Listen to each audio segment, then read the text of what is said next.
Legazpi ngayon pong December 30 ay magsasagawa po ng isang programa sa Mayluneta para sa ika-128 death anniversary ng ating pambansang bayani si Dr. Jose Rizal.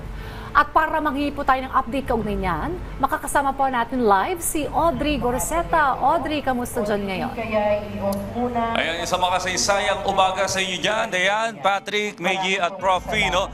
Live nga tayo nandito sa may Luneta Park kung saan hinihintay po natin ang ating pagdating ng Pangulong Ferdinand R. Marcos Jr. at ng First Family upang gawin nga ang seremonya at programa para dito sa taunang selebrasyon ng kamatayan ng ating pambansang bayaning si Dr.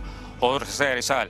Kung makikita niyo po sa aking likuran, mapapansin niyo sa aking paligid, kanina po no pagdating namin dito medyo malakas ang pagulan, pero bagamat medyo humina ng konti, makikita po natin medyo basa pa rin po ang kapaligiran.